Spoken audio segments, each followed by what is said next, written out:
Selamat datang di channel Jendela Sains. Di video ini kita akan membahas statistika part yang ke-28, yaitu tentang contoh soal data kelompok mengubah histogram menjadi tabel distribusi frekuensi.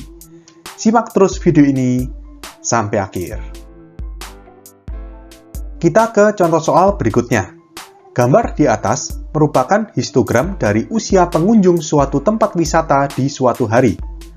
A. Buatlah tabel distribusi frekuensi. B. Tentukan simpangan kuartil. Nah, biasanya di soal statistika data kelompok itu kita diberi tabel distribusi frekuensi, disuruh menggambar histogram, gitu kan? Ini kebalikannya.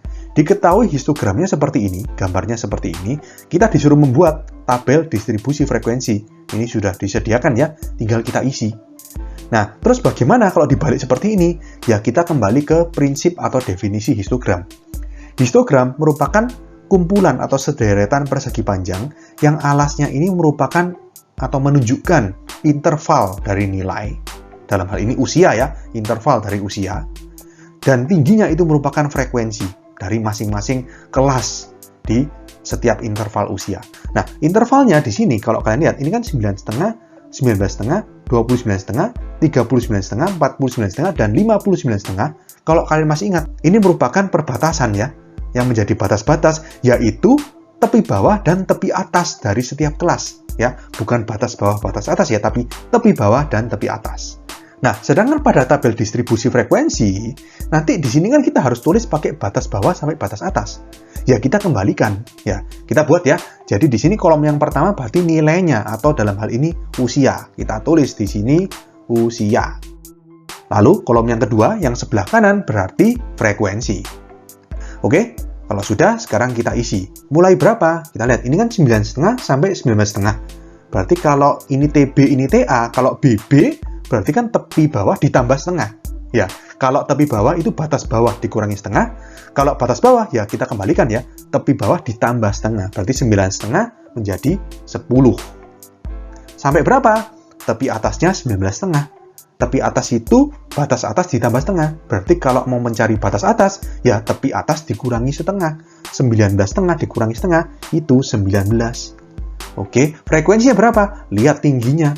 Dari persegi panjang yang pertama ini, 5. Ya sudah, berarti frekuensinya 5. Kita lakukan cara yang sama untuk persegi panjang berikutnya.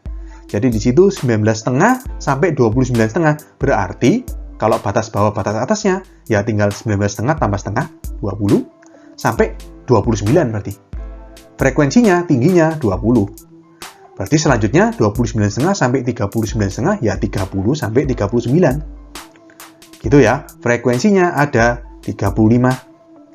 Lalu kelas berikutnya 40 sampai 49. Itu ada 30.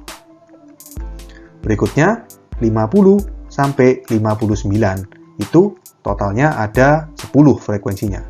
Sudah, yang ini kan terakhir ya, tepi atas yang terakhir kan 59,5, berarti batas atas kelas yang terakhir 59.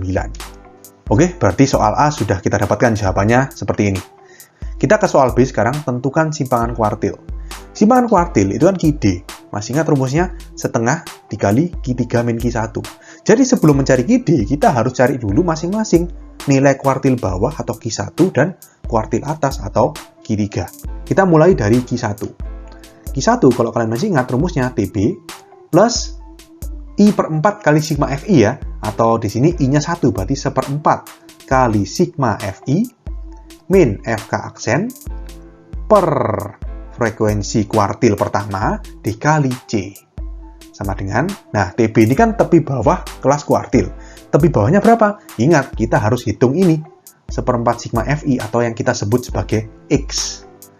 X-nya 1/4 sigma FI. Jadi kita harus hitung sigma FI. Ini kita total aja ya. Berarti sigma FI sama dengan 5 tambah 20, 25, tambah 35, 60, tambah 30, 90, tambah 10, 100. Berarti 1/4 sigma FI itu 25. 25 itu di kelas yang mana? Lihat ini. Ini kan frekuensinya 5. Ini 20. Loh, pas ya. 5 tambah 20, 25. Berarti kuartil pertama itu di kelas yang kedua, yaitu usia 20 sampai 29. Di sini kita kasih keterangan ya, Q1 ada di sini. Ya, kalau Q1 ada di situ, berarti TB-nya 20 min setengah, berarti 19,5. Plus X-nya atau seperempat sigma Fi, berarti seperempat kali 100, 25. Min FK aksen, frekuensi kumulatif kelas sebelumnya, ya cuman frekuensinya kelas pertama, 5. Per frekuensi kelas kuartil, 20, dikali C. C-nya berapa ini? Kita lihat. Dari 10 ini kan ke bawah ya, kalau ngeliat C ya. Tambah 10, tambah 10, tambah 10. Ini juga tambah 10, tambah 10, tambah 10. Berarti C-nya 10. 10, langsung kita hitung ya. Ini coret sama ini tinggal 2 ya. Berarti sama dengan 19,5 plus 25 dikurangi 5 itu 20 per 2. Coret-coret 10 ya. Berarti 19,5 plus 10, kita dapatkan Q1-nya sebesar 29,5. Oke, kita cari Q3 sekarang. Q3 berarti rumusnya TB plus, kalau tadi seperempat, sekarang 3 per 4. 3 per 4 sigma Fi min FK aksen per F dikali C. TB-nya berapa? Ini, 3 per 4 sigma Fi ini kan kita harus hitung dulu berapa ini. Ini kan X-nya ya. Nah, 3 per 4 kali 100 itu 75. Kita lihat di sini. Ini tadi kan 5 tambah 20, 25. Tambah 35, 60. 60 tambah 30, 90. Oh, berarti di sini. Di kelas yang keempat. Berarti Q3 ada di sini. Kita masukkan TB-nya berarti 40 dikurangi setengah. 39 setengah. Plus, berarti ini X-nya kan 3 per 4 sigma Fi ya. Atau tadi kan sudah kita hitung 75. Min FK aksen, berarti FK aksen ini ya. Kelasnya kan di sini. Berarti FK aksen 5 tambah 20 tambah 35. Itu 60 hasilnya.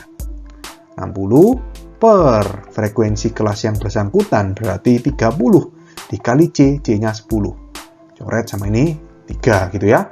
Berarti sama dengan 39,5 ditambah 75 min 60 itu 15 per 3. Berarti sama dengan 39,5 ditambah 5. Berarti Q3 kita dapatkan sebesar 44,5. Oke. Kalau sudah, kita hitung simpangan kuartil. Qd sama dengan setengah dikali dalam kurung Q3 min Q1. Kita masukkan, berarti sama dengan setengah dikali Q3-nya 44,5 dikurangi Q1-nya 29,5. Berarti sama dengan setengah dikali 44,5 min 29,5 itu 15. Ya, berarti Qd-nya sama dengan setengah kali 15 itu 7,5. Oke, jadi kita dapatkan jawaban soal B, simpangan kuartil dari data ini adalah 7,5. Jadi model soal ini adalah diketahui histogram, lalu sebelum kita mau mencari simpangan kuartil atau yang ditanyakan lainnya, misalkan ditanyakan modus, rata-rata, median, desil, atau apapun, kita harus kembalikan bentuk histogram ini menjadi tabel distribusi frekuensi. Ya, kalau sudah kita ubah menjadi tabel distribusi frekuensi, maka untuk mencari apapun kan bisa, ada rumusnya. Ngerti ya? Oke, sekian untuk video kali ini. Untuk melihat playlist lengkap dari bab ini, bisa kalian klik thumbnail yang ada di sebelah kanan atas ini. Jika ada pertanyaan, saran, maupun kritik, bisa kalian tulis di kolom komentar. Semoga bermanfaat dan sampai jumpa di video selanjutnya.